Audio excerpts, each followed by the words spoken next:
Abonnez-vous massivement et partagez. Aujourd'hui, Tshisekedi est notre partenaire. Tshisekedi nous aide à gouverner l'avenir. Monsieur Henri Maggi, bonjour. Bonjour, très cher. Aujourd'hui, nous sommes vendredi 19 septembre 2025 et nous sommes à Goma, chef-lieu de la province du Nord Kivu, capitale nationale de l'espace libéré par l'FCM 23. Comment va le mouvement?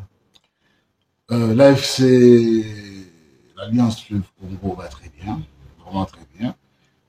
Juste pour rappel, je vais rappeler aux téléspectateurs, au peuple congolais, que l'AFC a été créé le 15 décembre 2023 avec pour des objectifs donc, de libérer la République démocratique du Congo de la dictature qui s'installait, de la tyrannie qui se mettait en place et de déstructuration de l'État que M. Tshisekedi était en train de mettre en place à Kinshasa. Et les objectifs qui nous ont été assignés dans la première partie après la création de l'AFC, c'était celui donc de recruter plus de cadres administratifs, politico-militaires et puis surtout de recruter plus d'éléments, de jeunes éléments qui allaient composer, qui allaient renforcer l'armée révolutionnaire congolaise. Ce que nous avons fait, première étape, nous l'avons fait, nous avons recruté dans l'armée, nous avons recruté des cadres qui ont été formés. Ça a pris 6 à 7 mois à former surtout les recrues militaires. Au bout de 6 mois, entre mars et décembre, ils ont été formés. Et en décembre, vous vous souviendrez que le coordonnateur national de l'AFC, l'Alliance Fleuve Congo M23, le camarade de Corneille Nangaa, avait fait lors de son discours ou de son adresse à la nation, il avait dit que maintenant, l'AFC, la révolution va devenir rapide et foudroyante. Et les gens ont vu, le discours a été fait le 31 décembre, dès le mois de janvier, nous avons fait l'assaut sur Goma, Bukavu. Goma est tombé en 3 jours, 7 jours après, nous étions à Bukavu. Et avec plus d'espace que nous avons acquis, parce que nous avons multiplié par 13 les espaces sous notre contrôle, avec plus d'espace, il fallait aussi plus d'hommes. Donc, nous avons fini la première étape avec la prise de Goma et de Bukavu. Nous avons mis en place la deuxième étape. La stratégie était de mettre en place la deuxième étape, qui est toujours de recruter plus d'hommes capables de se battre pour remplir les rangs de l'armée révolutionnaire congolaise, ce qui a été fait magistralement d'ailleurs, puisque notre armée a été multipliée par 15-20 par rapport à ce qu'il avait été, par rapport à l'armée qui avait pris Goma. Donc, les militaires sont formés. Là, comme l'avait dit le général Soutani Makenga, Kalemi, Kindu, Kisangani est sur la ligne de mire. La prochaine formation, ça se passera dans une de ces 3 villes.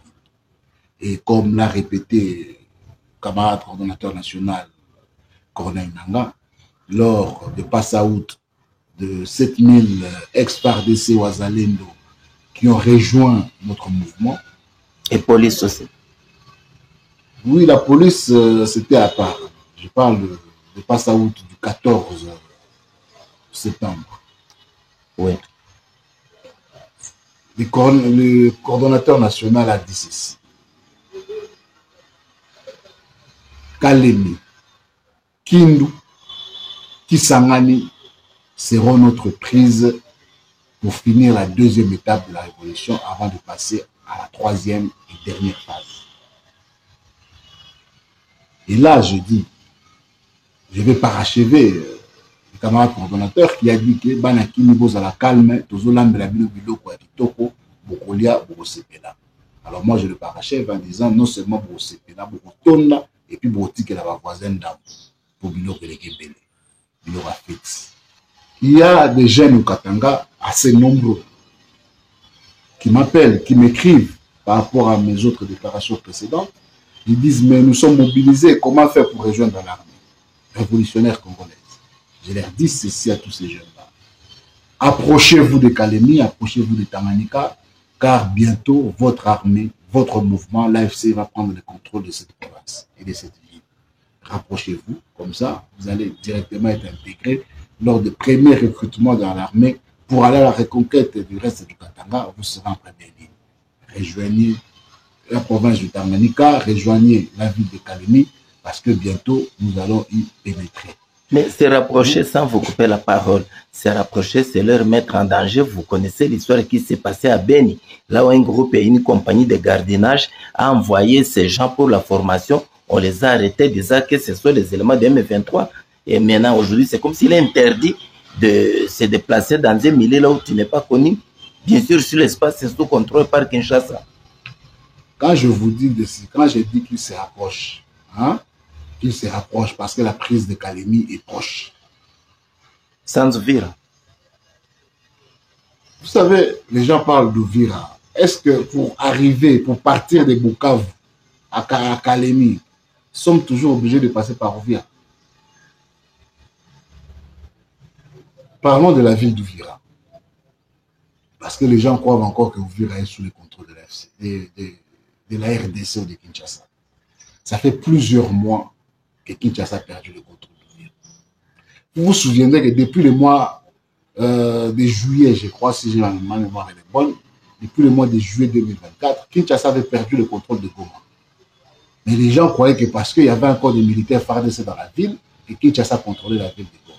On leur disait, c'était plus sous le contrôle du gouvernement de Kinshasa. Vous vous souviendrez que j'avais lancé un ultimatum de 72 heures au gouverneur militaire Chirimwami. Thérèse et mémoire. Je lui ai lancé un ultimatum de 72 heures de quitter la ville et de démilitariser la ville. 4 jours après, les gens ont dit, ah ben voilà, Bolobaki, 72 heures, il est qui. Et 3 mois après, non seulement il est décédé, le pauvre, mais vous savez ce qui est devenu de tous les militaires qui étaient dedans. Pour vous dire que Uvira n'est plus sous le contrôle de Kinshasa. Pour qu'ils arrivent, la délégation gouvernementale, ils sont descendus à Bujumbura pour traverser la frontière. Ce qui veut dire que même les territoires congolais qui sont tout autour de Uvira n'est même plus sous leur contrôle. Parce qu'ils passent la nuit chaque soir pour dormir, ils retraversent la frontière pour aller dormir à Bujumbura. C'est pas vrai? Si, c'est ce qui se passe. Pour vous dire que Kinshasa n'a pas le contrôle d'Uvira. Nous sommes tout autour. On peut prendre la ville d'Uvira à tout moment. Et maintenant, il y a des stratégies militaires qui ne nous permettent pas, ou des priorités militaires qui ne nous permettent pas encore maintenant de lancer la sauce sur Uvira. Il n'y a pas de stratégie. Ce que les gens disent, oh, j'attends des gens dire, non, il faut protéger Uvira, parce que si Uvira tombe, Kalemi va tomber sans Uvira. Donc je vous le dis, Kalemi va tomber sans Uvira, et Uvira se rendra d'elle-même. Vous allez voir que les criminels Wazalendo, les criminels génocidaires FDLR, le gouvernement de Kinshasa a rassemblé tout autour des voleurs, des bandits de grands chemins, des voleurs armés qu'ils ont rassemblés, ils ont voulu changer l'appellation pour dire Wazalendo, ou les DVP, ou les VPD, je ne sais pas comment ils appellent ça. Tous ces criminels-là, aujourd'hui, ils ont des revendications face à Kinshasa. Pour soutenir Kinshasa. Au niveau d'Uvira? Oui, pas au niveau d'Uvira, au niveau de tous les territoires, de Fizi, de Mwenga, tous ces bandits qui sont tout autour. Ils ont des revendications. Dans leurs revendications, ils disent quoi en grosso modo? Qu'eux aussi veulent s'organiser à devenir entité, partie prenante au conflit. Parce qu'ils veulent être à Doha, ils veulent être dans les institutions qui gouvernent à Kinshasa. C'est-à-dire, ils deviennent partie prenante. Ce qui veut dire déjà la belligérance est à l'intérieur de la maison. La belligérance est à l'intérieur de la maison. Et là, pour me souvenir un peu de Mouyaya qui, il y a quelques jours, qui dit des actes pris par... J'ai dit à Mouyaya, l'autorité de l'État que vous criez haut et fort, l'autorité de l'État. D'ailleurs, pour rappeler aux gens, Doha, nous avons été à la demande de Kinshasa, à la demande de Tshisekedi. Il a supplié pour que nous allions à Doha. Vous vous souviendrez que Doha est la conséquence de Washington. À Washington, Tshisekedi est allé vendre à vil prix pour combien d'années? Pour 90 ans, 90 ans. Pour 90 ans, les droits miniers congolais aux États-Unis. Les droits miniers de tout un peuple. savez, quand... C'est au profit des Congolais. Quel profit des Congolais? Vous savez, lorsque Kabila arrive à ce pays, nous avions droit à combien de pourcents sur les revenus de nos minerais? À 10%. Nous avions droit à 10% seul. Sur toute la étendue de la République démocratique du Congo. Les minerais qui sortaient, nous n'avions droit qu'à 10%. Vous savez, pour faire passer le nouveau code minier que Kabila a fait passer, les sacrifices qui a été pour que nous quittions 10% à 25%. Et Tshisekedi a remis tout ça en cause. Le nouveau code minier, avec le budget que le gouvernement, les derniers gouvernements Chibanda avait, avec le nouveau code minier, sans changer de gouvernement, le 1er janvier 2020, parce que ça entrait en application le 1er janvier 2019, donc le 1er janvier 2020, le budget de l'État congolais allait passer automatiquement de 5 à 25 milliards de dollars.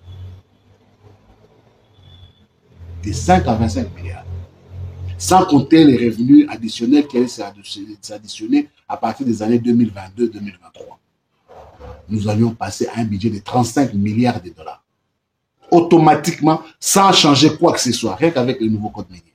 Tshisekedi vient dénaturaliser tout parce qu'il ne maîtrise rien. Il n'a jamais rien fait de toute sa vie. Il ne sait pas comment faire quelque chose, comment bâtir. Il ne sait pas. Donc, aujourd'hui, Tshisekedi, non seulement il a démembré les FARDC, il a déséquilibré les institutions, il a esclavagisé ou clochardisé la justice. Aujourd'hui, qui représente encore l'État vu de Kinshasa? Les désordres, on casse des maisons des gens, les gens pleurent, on casse des maisons matin, midi, soir. On vient de casser aujourd'hui, le soir même, les contrats étaient donnés aux Libanais pour venir reconstruire derrière. Alors pourquoi vous avez cassé pour redonner les contrats aux Libanais juste une heure après? C'était quoi l'objectif? Mais comme vous parlez de la justice, c'est le nouveau ministre de la Justice a contredit son prédécesseur. Mais les désorganisations, je vous ai dit ici que la justice a été clochardisée par Félix Tshisekedi. Parce qu'il a été instrumentalisé. On a loubatisé la justice. C'est devenu un instrument de répression politique. Loubatiser, c'est quel verbe? Le verbe mouloubatiser, c'est remettre tout en chilouba. C'est ça, mouloubatiser. Donc, vous, si Hitler avait les nazis, la Gestapo, aujourd'hui, Tshisekedi a les ministères de la justice comme bras armés pour faire taire l'opposition politique. Les instruments de renseignement militaire, que ce soit civil, les renseignements généraux de la République, ne servent plus à sécuriser le peuple, mais à traumatiser la population. Tous les systèmes étatiques ont été dénaturalisés par Félix Tshisekedi. L'AFC a pour mission de venir reconstruire. Nous disons merci à Tshisekedi parce qu'il est en train de raser, comme ça nous allons construire sur du vide. On n'aura pas à déstructurer ce qui existe pour reconstruire du nouveau. Merci Tshisekedi de tout. Il ne rase pas? Il construit? Non, il rase. Il rase tout. De la même manière, il rase des maisons à Kinshasa, de la même manière, il rase des institutions. Ah, ok. L'armée congolaise aujourd'hui, les FARDC ne représentent plus rien. Il y a des hommes, il y a des armes. Mais 3/4 de l'armée congolaise et FARDC étaient ici à l'Est, vous les avez récupérés? Là, je vous dis, il n'y a plus rien. Il y a les hommes, il y a les armes. C'est fini. Et puis quand ils mettent la tenue, les gens croient qu'il y a des militaires en face. L'armée, c'est pas ça. L'armée, c'est pas le nombre. C'est pourquoi vous l'appelez votre partenaire? L'armée, c'est l'organisation. C'est pour ça. Aujourd'hui, Tshisekedi est notre partenaire. Tshisekedi nous aide à gouverner l'avenir. Ok? Tshisekedi nous aide à gouverner l'avenir. Il descend, il dénaturalise tout. Il met en conflit les tribus les uns des autres. Il élève la haine en institution. Tshisekedi a criminalisé certaines ethnies, certaines morphologies physiques. Vous avez parlé d'ici de ce qui se passe à Beni, à Butembo. Ça se passe dans les espaces contrôlés par Kinshasa. Je vous dis que Kinshasa ne contrôle plus rien. Ok? Aujourd'hui, si tu n'es pas Nandé, tu ne peux pas vivre à Butembo. Nous, les Nandés sont tués du jour au nuit. Mais ils sont victimes aussi. Comme parce qu'ils sont victimes. Ils sont égorgés. Parce qu'ils sont victimes. Parce qu'ils sont victimes, ils se disent, pour qu'on soit en sécurité, on doit être entre nous. C'est ça, la perversité des atrocités. Lorsqu'un peuple devient victime, pour se protéger, c'est dit quoi? Comment je dois me protéger? Il faut que je reste dans ma communauté. Les gens commencent à croire que vivre dans sa communauté, c'est ça la protection. Ok? C'est comme les loups. Lorsque les loups sont ensemble, ils se sentent en sécurité, se sentent forts. Lorsqu'un loup est chassé de la meute, il est perdu. Les gens au Congo commencent à vivre comme ça. L'État, la mais nation les ADF les égorgent en plein air. Parce que l'État n'a plus sa place. Comme l'État n'a plus sa place, on se rétribue dans la communauté, on rentre dans sa communauté, on rentre chez soi, puisque l'État s'est désengagé.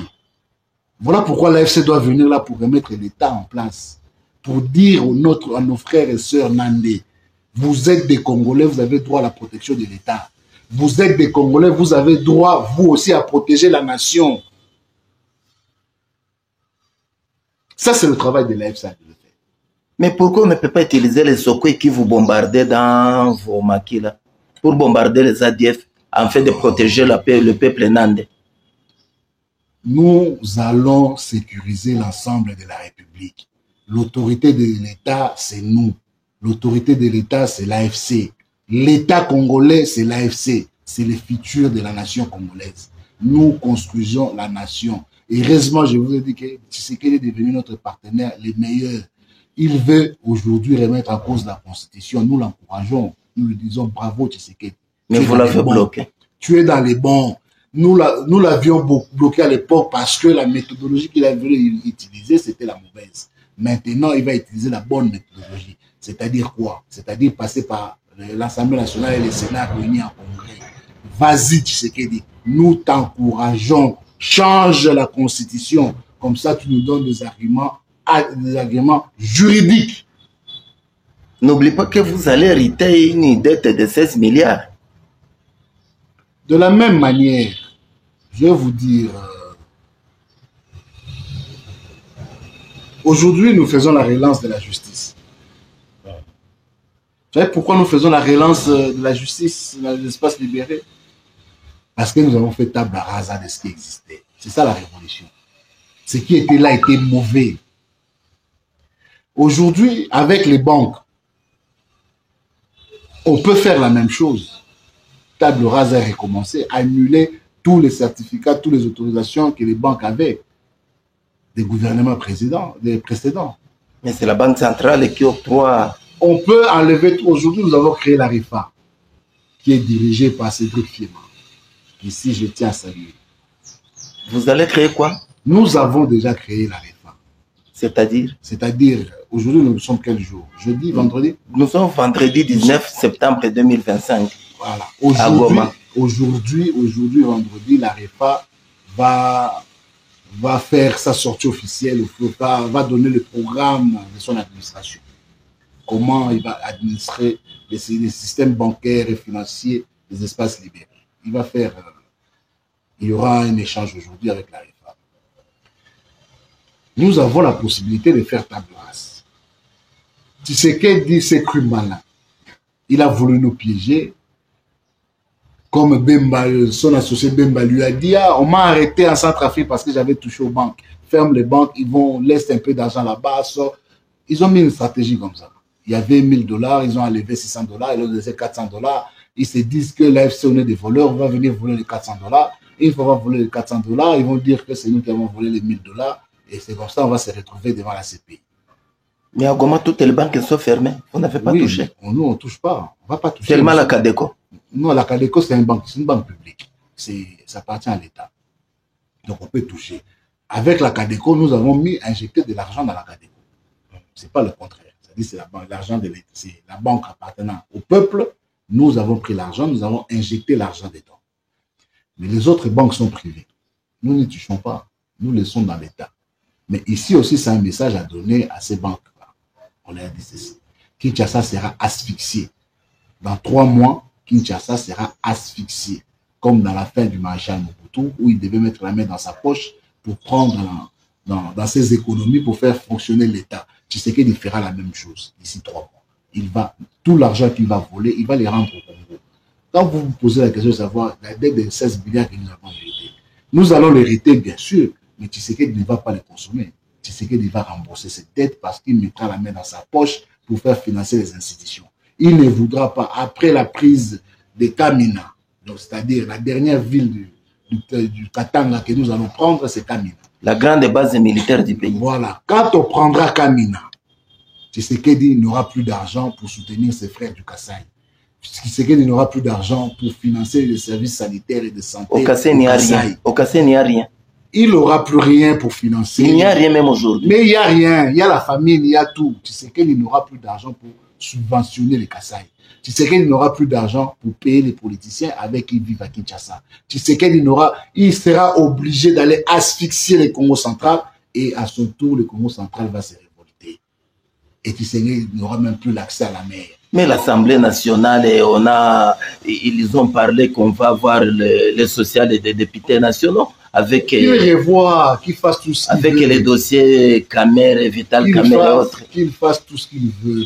Je vous dis que Tshisekedi n'a plus la maîtrise de l'avenir. C'est fini. Quand nous prendrons Kamina, parce que Kamina sera pris dans 3 mois maximum, Tshisekedi n'aura plus de quoi financer sa guerre. Tshisekedi n'aura plus de quoi financer sa constitution. Tshisekedi n'aura plus de moyens de financer sa république. Donc nous l'encourageons. Tshisekedi, tu as raison. Tu es dans le bon. Vas-y.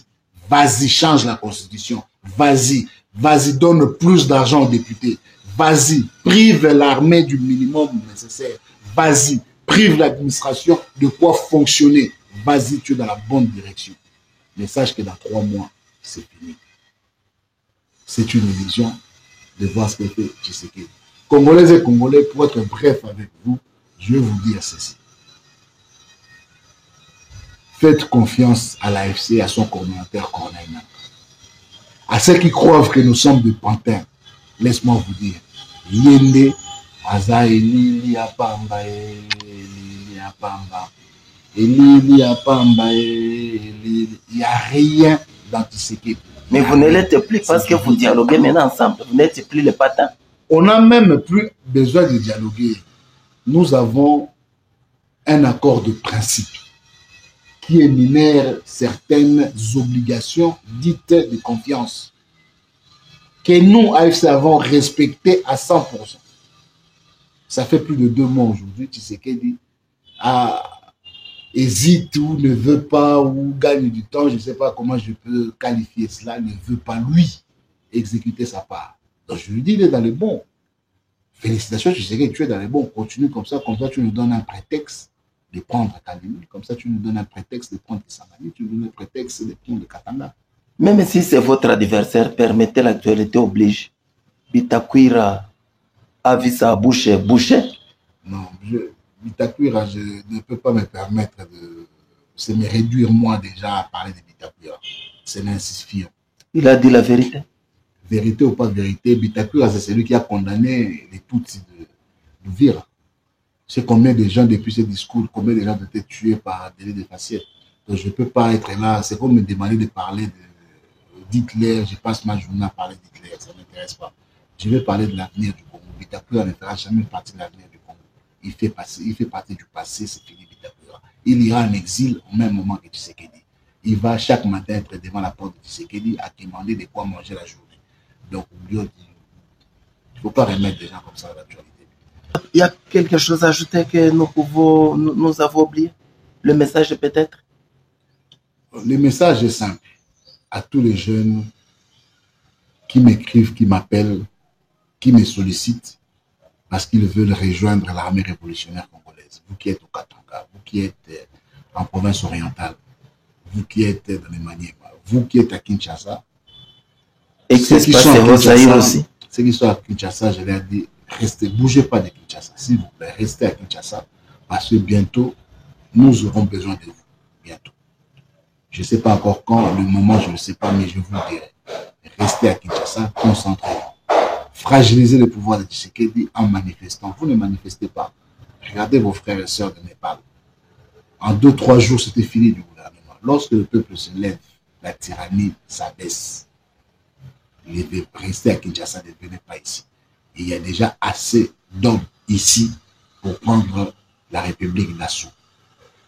Et nous allons faire notre part de travail. À vous qui êtes au Katanga, à vous qui êtes dans le Maniema, à vous qui êtes dans la Grande Orientale, restez dans ces zones-là. Restez tout autour de Kisangani, restez tout autour de Kindu, restez tout autour de Kali. Bientôt, ces 3 villes vont passer sous le contrôle de l'AFC et à partir de là, vous allez intégrer l'armée révolutionnaire congolaise comme vous le souhaitez. Je rappelle qu'Henri Magie Walifetou, vous êtes le conseiller politique et diplomatique du coordonnateur national du mouvement Alliance Fleuve Congo AFCM 23. Nous sommes à votre résidence officielle. Merci pour nous recevoir ce vendredi 19 septembre 2025. Merci. C'est moi qui vous remercie. Juste une petite rectification. Je suis le conseiller politique, administratif et diplomatique. Comme le commandement à l'AFC est unique, je ne suis pas seulement le conseiller du coordonnateur, je suis le conseiller de la coordination. Parce que la coordination est bicéphale, il y a la coordination politique et la coordination militaire, et puis il y a les coordinations adjointes. Je suis le conseiller de la coordination qui est dirigé par Corneille Nanga, des mains de maître, des génies de l'homme à qui je tiens à saluer ici. Une salutation à Corneille Nanga, une salutation générale sur que le bon Dieu vous protège, qui vous donne le courage et la force, comme vous l'avez, de protéger le peuple congolais, car sans vous, le peuple est dans les désarrois. Merci. Tenez la force de protéger le peuple.